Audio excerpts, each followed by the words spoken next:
Hey everyone, my name's Todd Comel, and I'm an oil painter, but I also like to build stuff.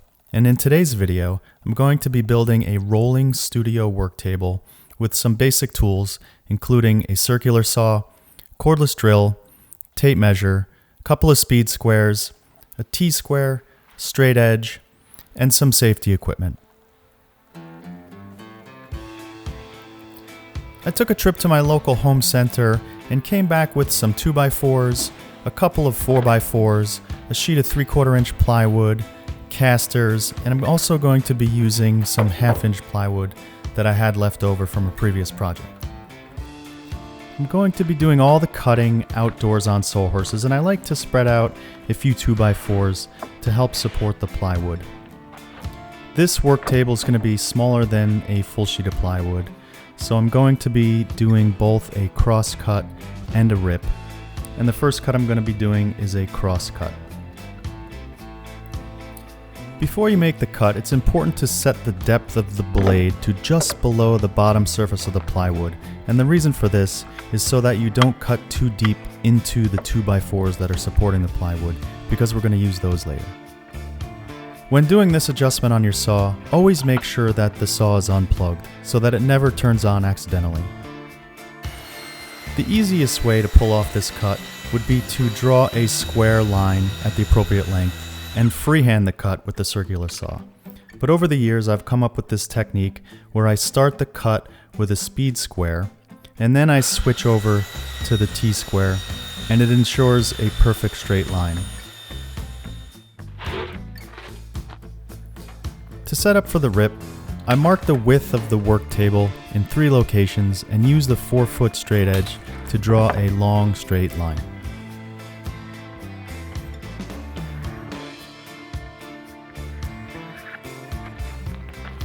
Shift a couple of 2x4s to support the plywood on either side of the cut line to prevent the piece that you're cutting off from snapping off and falling to the ground during your cut.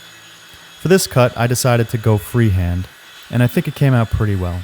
You could also use a longer straight edge and some clamps to guide the saw, but I chose not to in this case.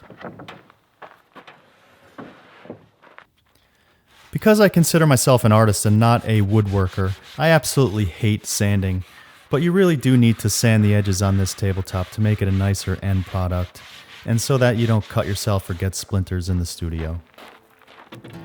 Next up, I'm going to be cutting the 4x4s into the table legs, and a 4x4 is actually 3.5 inches by 3.5 inches, which is thicker than a regular circular saw will cut.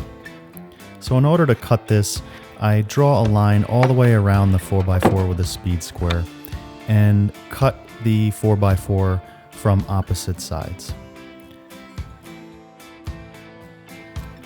Making sure that the saw is unplugged, set the blade depth to just below the halfway point of the 4x4, and then plug it back in.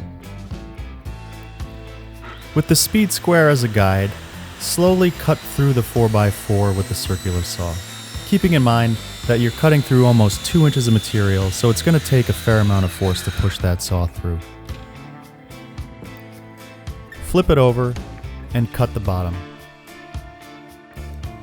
Repeat this process until you have all 4 legs cut. If you don't have 4x4s, you could make the legs out of 2x4s or even double up 2 2x4s, but I chose 4x4s so that it fits the caster better. The last step as far as cutting is concerned is to cut up the 2x4s into the appropriate lengths, and of course set the blade depth to just below the depth of the 2x4, and in this case I'm cutting on top of one of the scrap pieces of plywood so I don't ruin the tabletop. If you have any questions about the specific lengths of all these pieces, hit me up in the comments and I'd be happy to help you out. I'm also going to put a list in the description with the lengths of all these various pieces of wood. Later in the day, I've moved everything inside into the studio and it's time to screw everything together. I start out by screwing the cross pieces to the legs, and it's important at this point to make sure that it's relatively square, and to do that I'm using this blue speed square. For this project, when I attach 2 pieces of wood together, I typically use 2 screws. These screws happen to be 3 inches long, and Make sure you don't put the screws too close to the end of the wood, otherwise it could split. Repeat these steps for the other set of legs, and try your best to get this as square as possible.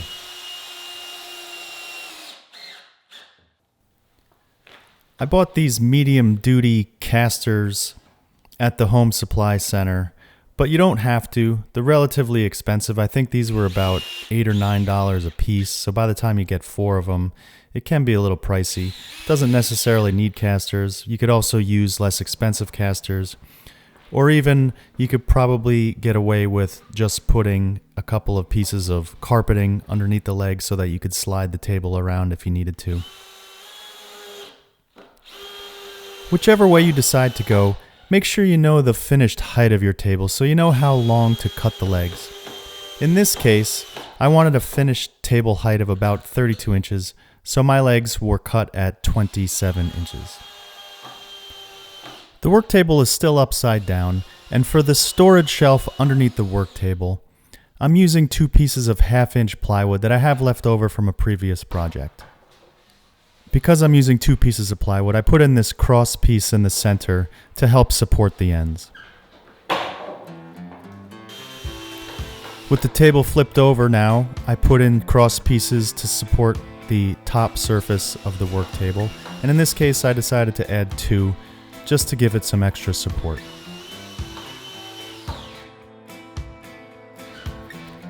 This step, of course, would be better if done with 2 people, but if you're doing it by yourself, be careful not to hurt your back.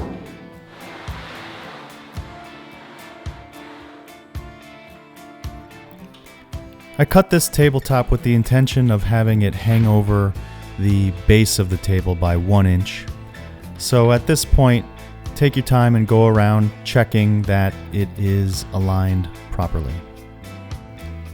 Making sure that the screws that are going to attach the tabletop to the base are going to hit the 2x4s in the center. Line up the holes and pre-drill so that you don't make any mistakes. Even if you do make a mistake, it's not a big deal. I made a couple of mistakes when I was lining up these holes, and I went back afterwards and filled them in with some wood filler, and you can hardly tell. And now on to the last step, and in my case, these are the pieces that I had left over from a previous project, so they are 2 pieces. They don't necessarily need to be 2 pieces. If you're buying a new piece of plywood, this will likely be 1 piece.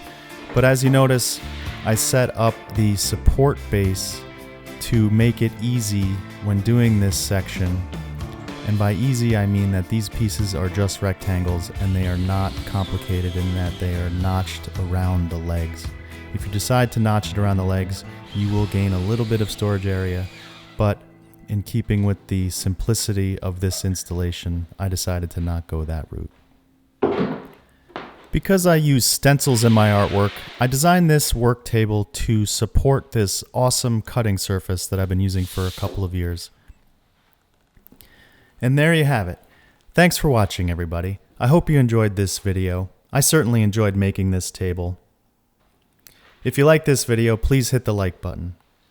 If you want to see more videos, if you want to watch videos about my art vlogs, studio process, hit the subscribe button, and I'll make more. Thanks again.